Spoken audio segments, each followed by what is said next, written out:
branding's key. And making sure that he had a good home, somewhere to sleep. It was patterned. Yeah, because I think with creatives, as you said, all he had to do was make music. Sometimes that's all they're good at. And he might be good at other stuff, I don't know. But the point is... He went through his own traumas, isn't it? He would never... I don't think he would speak about it. And unfortunately, he's not in a good position now. But I feel like with him, he went through a lot of mad traumas.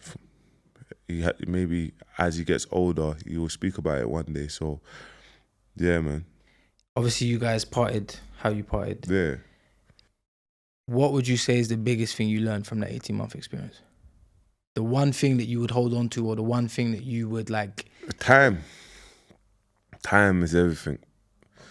Okay. See, my time now, listen, my time is valuable. So time is everything. So I felt like, apart from everything, what I wasted, yeah, even though both parties parted ways, and I was very fortunate enough to document my stuff. I wasn't that guy behind the scenes because because I parted ways. I'm in a great position because even though I lost it all, but I still had a brand that 100%. I could build from. Yeah. So like, I guess financially, you didn't walk out with anything financially, but platform wise, reputation wise, you'd built a lot. I built, and as time went on, a lot of people, like, see how people, a lot of people would be like, oh, you don't need him anyway.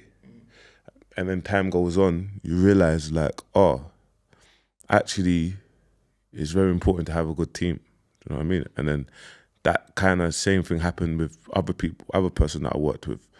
So what the answer to your question is time, because now I always have loads of people trying to get through to me or trying to reach out to me, and I weigh it up like, my focus is on here, but these people are trying to shadow, like trying to get in the way of it, distract me.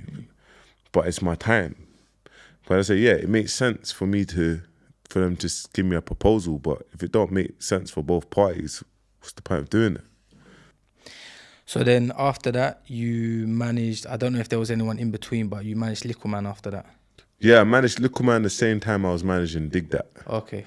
So it was similar, Dig That first. And then towards the end of... 9 months later, waited for Little Man to come out and all of that, managed him and whatever. I think even trying to manage Little Man was quite not a bold move, but different, because the UK music scene has been successful for quite a long time. People have been trying to manage artists. That's a thing, right?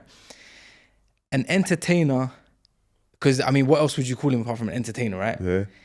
For someone to try to manage an entertainer is definitely outside of the box. No, 100. Right? But it was definitely a good move. Yeah, it was. Look, like I said, I think God, man. Do you know what I mean? All praise to Allah. Like, the reason why I say that, because things just fell into place, innit? And the impact that me and Little Man brought to the dwarf scene, 100%. little people, 100%, little people. Like, forget about the banter and that. The impact. Listen, I have little people that follow me up to this day. They follow me, message me. I can't believe it.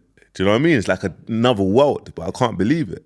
So it made me just feel like, even like I worked on a few projects, like I managed an artist called Kadon, but in that song, I made Little Man and like 3 other dwarfs play like do you know what I mean? Yeah. Like a storyline. But we was creating something. And I think like at that time that people started looking at, the culture started looking at dwarfs a little bit different because they've had Little Man. 100%. So definitely. Yeah. Even for me, like, yeah, you come across dwarfs is the right word. Yeah. You come across dwarfs, but Little Man is he's different, man. He's different, but he is a real man. Like, and I enjoyed the boxing. I don't know if he's boxing now, but I watched every fight he's done. Yeah. And he's definitely like a star. Yeah. You know? He's a star, man. He's a star, but unfortunately, I don't think he has the attitude, man. And if he's around the wrong people, yeah, man. Like he's a star, but yeah, he'll get, if we get him in America, game over. Do you still manage Little Man? Nah, I don't manage Little Man. So obviously we split. Yeah. Same stuff happened, similar. Then we came back. We spoke about it on the podcast. And then obviously I moved to Dubai, man. I was done with everyone, to be honest, man. I just felt like I put 5.5 years of my life helping other people. Money, time, effort. Helping other people. And I felt like nearly everyone was just ungrateful. So that kind of affected me in a big way. So I gave myself a promise from January, December, that I was just going to work on my own branding. I flew my cameraman out here. He lives with me. Like, that's it. My cameraman, he lives with me. That's my guy. That's it. Me and my cameraman. That's what I'm trying to say. No Diddy. But yeah. Definitely. But yeah, but I had to thank him the other day, because I was saying, look, like, I go on my YouTube, I go type in my name, and I said, you've kind of given me a brand identity. Definitely. Like, now I have a brand identity, and I had to thank him, because it only took 5 months, but I'm now building a 100%. Brand identity.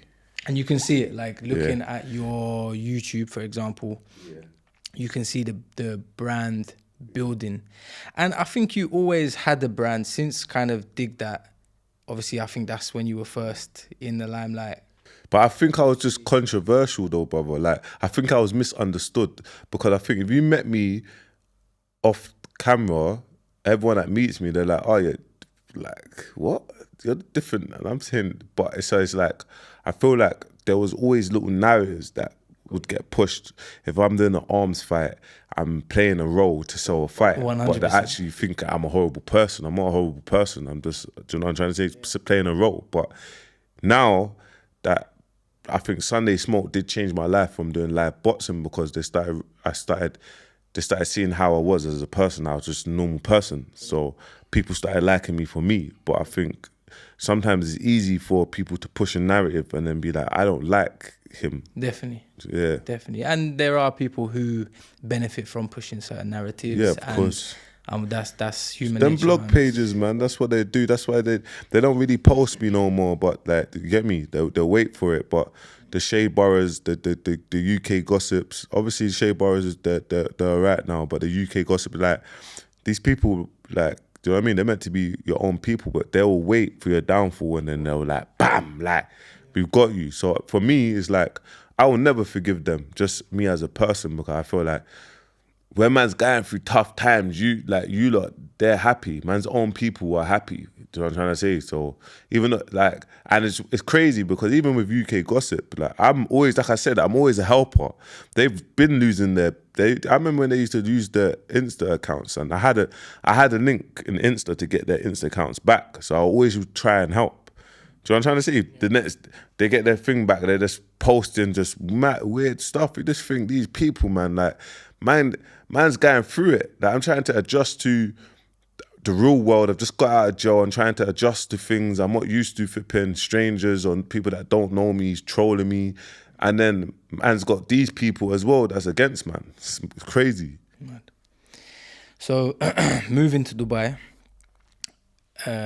would you say kind of the bad experiences that you had is what part, like a major part of why you moved to Dubai, or? Yeah, but I just feel like also, like, if I keep it real, like, look at the UK, man. Like, who's helping each other? Get me? Everyone claimed that they're friends. No one ain't helping each other. You gotta do, like, ain't no one helping me. Only a small number of people that are behind me, and they're not on the internet. Do you know what I mean? There ain't no one helping me. Like, you think I can more time go to my friends and be like, yo, bro, I gotta do this by myself. So I thought, do you know what? My friends are my friends, and everyone's getting old. Everyone's getting older. So I've moved here to start a new life, to build up my foundation and crack on with it. I'll come back in the next 3 years